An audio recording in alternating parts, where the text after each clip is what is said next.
সুপ্রিয় শিক্ষার্থীরা, আশা করি তোমরা বেশ ভালো আছো। আজকে ভেক্টরের আমার নবম ক্লাস। এর আগে অষ্টম ক্লাসে আমি উদাহরণ এবং অনুশীলনী কিছু অঙ্ক করাইছি। আজকে উদাহরণ এবং অনুশীলনী কিছু অঙ্ক করাবো তোমাদেরকে। প্রথমে একটি অঙ্ক লিখেছি আমি, 2i - j + 2k ভেক্টর টি। ভেক্টর টি অক্ষত্রয়ের সাথে যে কোণ উৎপন্ন করে তা নির্ণয় করো।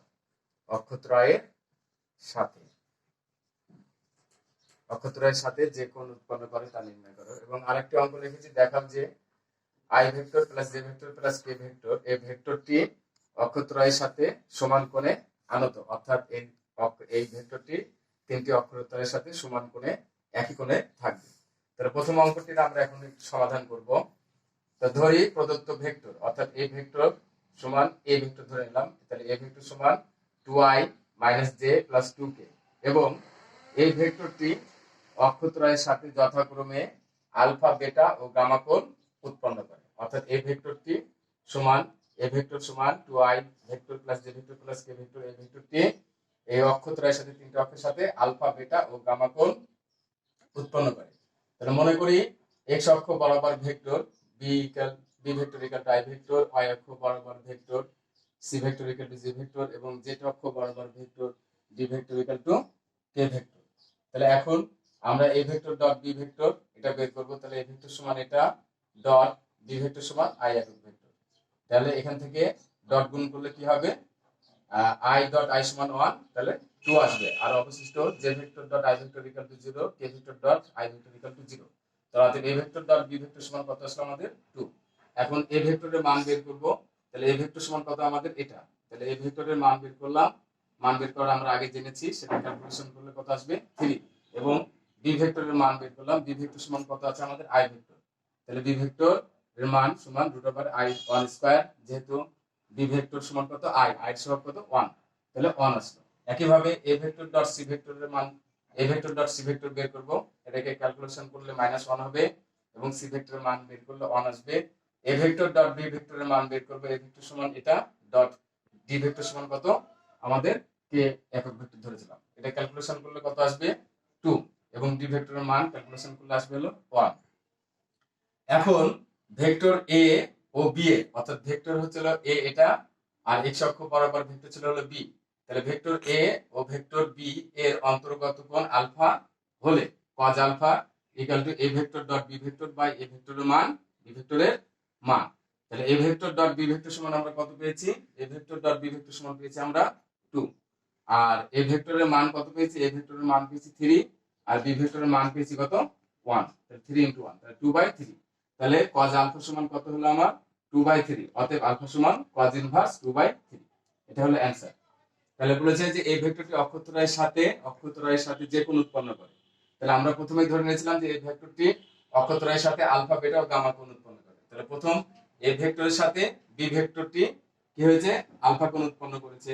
এখন ভেক্টর এ ও সি এর অন্তর্গত কোণ বেটা হলে cos beta = a vector dot C vector. তাহলে ভেক্টর এ এবং ভেক্টর সি এর অন্তর্গত কোণ বেটা হলে cos beta = a vector dot C vector by a ভেক্টরের মান সি ভেক্টরের মান। তাহলে a vector dot C vector সমান আমরা কত পেয়েছি, -1 আসলো। a ভেক্টরের মান 3 পেয়েছি আর সি ভেক্টরের মান 1, তাহলে মাইনাস -1/3। অতএব বেটা = cos ইনভার্স -1/3। এটা একটা অ্যানসার। আবার ভেক্টর এ ও ভেক্টর ডি এর অন্তর্গত কোণ গামা হলে cos gamma = a vector dot b vector by a ভেক্টরের মান d ভেক্টরের মান = a vector dot b vector সমান আমরা কত পেয়েছি 2 আর a ভেক্টরের মান কত 3 আর d ভেক্টরের মান 1, তাহলে = 2/3। তাহলে cos গামা = কত 2/3 আসলো।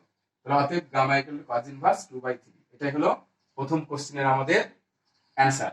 অর্থাৎ এই ভেক্টরটি অক্ষত্রয়ের সাথে যে কোণ উৎপন্ন করে তা নির্ণয় করো। তাহলে আমাদের এই ভেক্টরটি অক্ষত্রয়ের সাথে আলফা, বেটা ও গামা কোণ উৎপন্ন করে। তাহলে আলফা সমান cos ইনভার্স 2/3, বেটা সমান cos ইনভার্স -1/3, গামা সমান cos ইনভার্স 2/3। এটা হলো অ্যানসার। এখন 2 নম্বর কোশ্চেনটা বলেছে, দেখাও যে i vector plus j vector plus k vector টি অক্ষত্রয়ের সাথে সমান কোণে আনত, অর্থাৎ এই ভেক্টরটি তিনটি অক্ষের সাথে সমান কোণ উৎপন্ন করে। এটাকে যদি আমরা দেখতে যাই, তাহলে একইভাবে আমাদের এই নিয়মে আমাদেরকে অঙ্কটা করতে হবে। তাহলে ধরি প্রদত্ত ভেক্টর অর্থাৎ এ ভেক্টর সমান আমাদের আই ভেক্টর, শুধু এখন চেঞ্জ হবে J vector plus K vector, এবং ভেক্টরটি অর্থাৎ এই ভেক্টরটি অক্ষরের সাথে যথাক্রমে আলফা বিটা ও গামা কোণ উৎপন্ন করে। একইভাবে মনে করি এক্স অক্ষ বরাবর vector B equal to I vector, Y অক্ষ বরাবর vector C equal to J vector এবং জেড অক্ষ বরাবর vector D equal to K vector.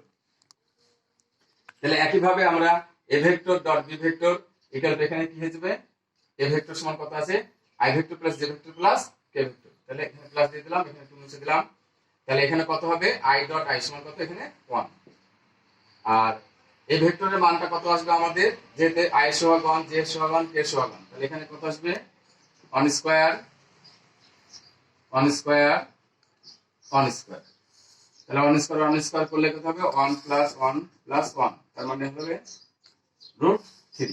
এই আর অন্য কোনো পার্থক্য নাই। আর বি ভেক্টরের মান কত, বি ভেক্টর সমান আই ভেক্টর, তাহলে বি ভেক্টর মান বের করলে 1 আসবে আমাদের। একইভাবে আমাদের A vector dot C vector বের করব। তাহলে A vector dot C vector সমান কি আসবে আই এ ভেক্টর, এটা প্লাস, কারণ এ ভেক্টর সমান I vector plus J vector plus K vector, এটা হলো এটা।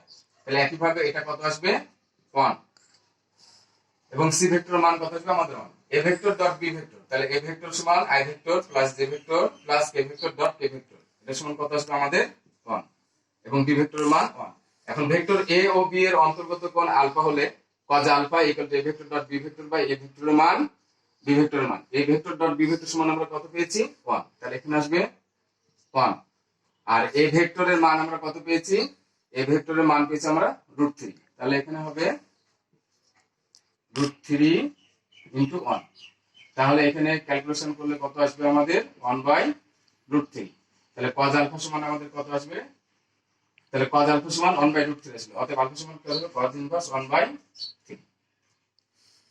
একইভাবে এ ভেক্টর ও সি ভেক্টর অন্তর্গত কোণ বেটা হলে cos বেটা সমান A vector dot C vector by A ভেক্টরের মান সি ভেক্টরের মান। তাহলে A vector dot C vector সমান কত পেয়েছি আমরা 1, তাহলে এ 1 আসলো।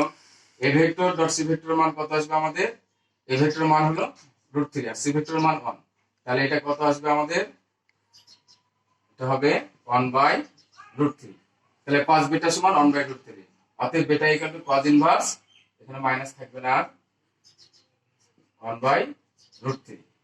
তখন এখানে আর অ্যান্সার লেখাটা থাকবে না। একইভাবে ভেক্টর এ ভেক্টর ও ডি ভেক্টর এর অন্তর্গত কোণ গামা হলে cos gamma equal to A vector dot B vector by A vector মান ডি ভেক্টর মান ইকুয়াল টু 2/2 না, A vector dot D vector সমান কত এসেছে আমাদের 1, এই হলো 1, আর এ ভেক্টরের মান √3 ইনটু 1, তাহলে 1/√3। অতএব cos গামা ইকুয়াল টু তাহলে কত আসবে 1/√3, অতএব gamma equal to cos inverse 1/√3। তাহলে আমরা দেখলাম যে আলফা বেটা এবং গামার মান কি cos ইনভার্স 1/√3 একই মান। যেহেতু তাহলে আমাদের কি বলেছে, দেখাও যে I vector plus J vector plus K ভেক্টরটি অক্ষরের সাথে সমান কোণে আনত।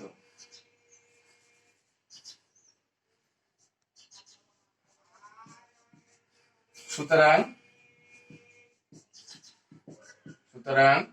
Alpha equal to beta equal to gamma equal to cos inverse 1/√3। তাহলে আলফা বেটা এবং গামা এই তিনটি কোণ একই কোণ উৎপন্ন করেছে। তাহলে আমরা কি দেখাতে পারলাম যে এই তিনটি কোণ সমান বলেছে, সমান কোণে আনত। সুতরাং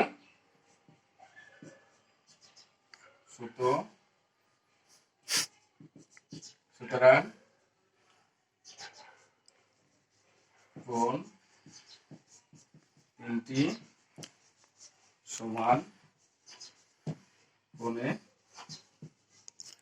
আনত। দেখানো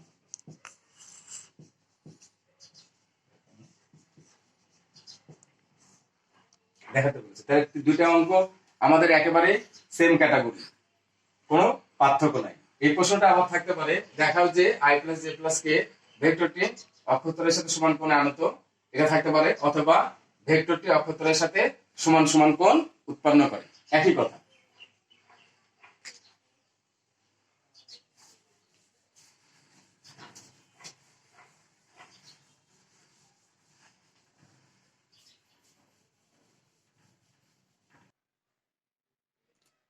এখন আমরা আরো দুটি অঙ্ক সম্বন্ধে জানবো।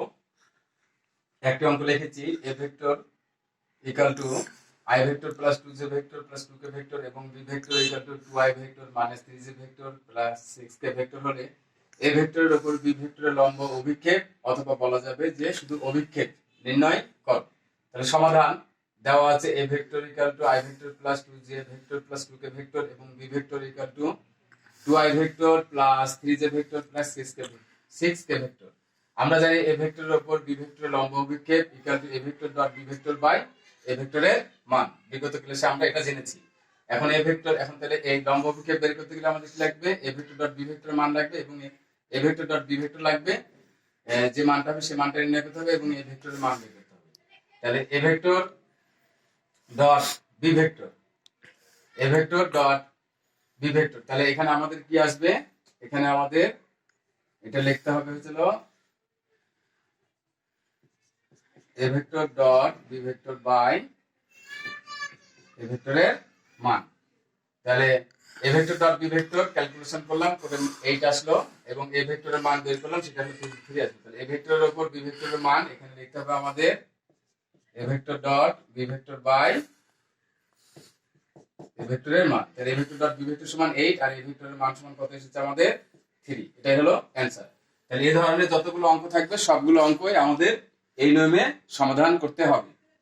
আরেকটা অঙ্ক আমি লিখেছি যে a vector equal two 7i vector minus 6j vector plus 6k vector বরাবর b vector equal to i vector plus 2j vector plus 2k ভেক্টরের অংশ বা উপাংশ নির্ণয় করো। অর্থাৎ দুটি ভেক্টর দেওয়া থাকলে একটা শব্দ থাকবে যে ভেক্টরের অংশ নির্ণয় করো অথবা বলবে যে ভেক্টরের উপাংশ নির্ণয় করো, দুটো একই কথা। তাহলে সমাধান দেওয়া আছে a ভেক্টর সমান এত এবং b ভেক্টর সমান এত। তাহলে a ভেক্টরের দিক বরাবর একক ভেক্টর, তাহলে আমরা একক ভেক্টরের সংজ্ঞা অনুপাতে জেনেছি যে ভেক্টরের একক ভেক্টর বের করতে হবে, সেই ভেক্টরকে ওই ভেক্টর মান দ্বারা ভাগ করলে একক ভেক্টর পাওয়া যায়। তাহলে এই ভেক্টর সমান এটা এবং এই ভেক্টরের মান। তাহলে এই ভেক্টরের মান বের করতে হলে রুট ওভার আমরা জানি ভেক্টরের মানটা কিভাবে নির্ণয় করতে হবে। 7 square minus 6 whole square plus 6 square calculation করলে এটা আসবে। এখন আমাদের A vector dot B vector বের করতে হবে। তাহলে এ ভেক্টর সমান এটা ডট বি ভেক্টর সমান এটা, এটা ক্যালকুলেশন করলে আমাদের -17 আসবে। তাহলে এ ভেক্টর বরাবর বি ভেক্টরের উপাংশ বা অংশ equal to A vector dot B vector by A ভেক্টরের মান ডট এ একক ভেক্টর। এটা আমরা কোথা থেকে জেনেছি? যখন আমরা ক্লাস করেছিলাম যে এ ভেক্টর বরাবর বি ভেক্টরের উপাংশ, সেইখান থেকে আমরা এই সূত্র হিসাবে এটা আমরা জেনেছিলাম। তাহলে A vector dot B vector সমান -17, এই ভেক্টরের মান আমরা এখানে বের করেছি ক্যালকুলেশন করে রুট ওভার 121 ডট এই একক ভেক্টরের মান আমরা কত পেলাম? এইটা। তাহলে ডট এই একক ভেক্টরের মান এটা। এখন এটা ক্যালকুলেশন করলে -17 বাই 121 ফার্স্ট ব্র্যাকেট দিয়ে 7i vector minus 6j vector plus 6k vector, এটা হলো অ্যানসার। যতগুলো অঙ্ক এইভাবে থাকবে ভেক্টরের অংশ বা উপাংশ নির্ণয় করতে হবে, সবগুলো এই নিয়মে করতে হবে।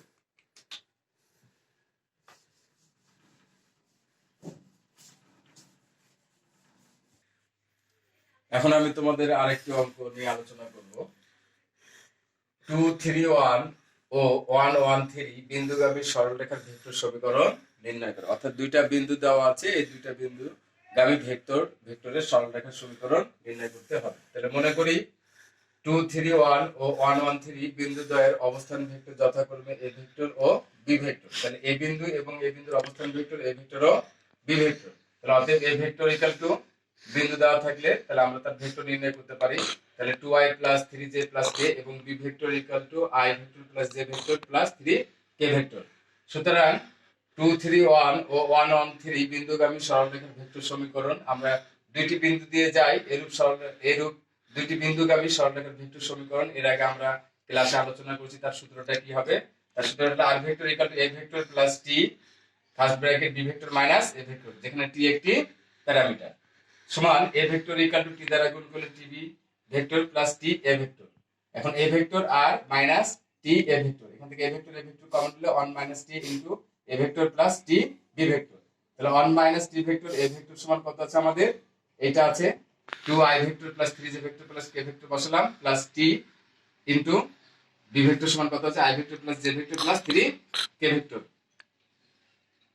i vector plus j vector plus 3k vector সমান এখন আমরা এটা দ্বারা এই টু আই দ্বারা এটাকে গুণ করে দিলাম, তাহলে 2 মাইনাস 2t i, একইভাবে প্লাস 3 মাইনাস 3t j, একইভাবে প্লাস 1 মাইনাস t k। আর এইটা টি দ্বারা এটাকে গুণ করলাম, তাহলে i vector t plus j vector t plus 3t k vector. এখন এখান থেকে i ভেক্টর কমন নিলে এখান থেকে 2 মাইনাস 2t আর এখান থেকে t plus t i vector. একইভাবে 3 মাইনাস 3t আর এখান থেকে t নিলে এই যে ভেক্টর কমন নিলাম, তাহলে plus t vector plus 1 minus t plus এখান থেকে 3 প্লাস 3t k ভেক্টর। তাহলে এটাকে ক্যালকুলেশন করলে 2 minus ti plus 3 minus 2tj plus 1 plus 2t k, calculation করলে এটা কেটে আসবে। ইহাই হলো নির্ণয় সরলরেখার ভেক্টর সমীকরণ, অর্থাৎ দুটো বিন্দুগামী সরলরেখার ভেক্টর সমীকরণ কিভাবে নির্ণয় করতে হয় সেটা হলো এইভাবে। অথবা এই প্রশ্নটা আসতে পারে, দেখাও যে এত এত বিন্দুগামী সরলরেখার ভেক্টর সমীকরণ এইটা, এভাবেও প্রশ্নটা আসতে পারে।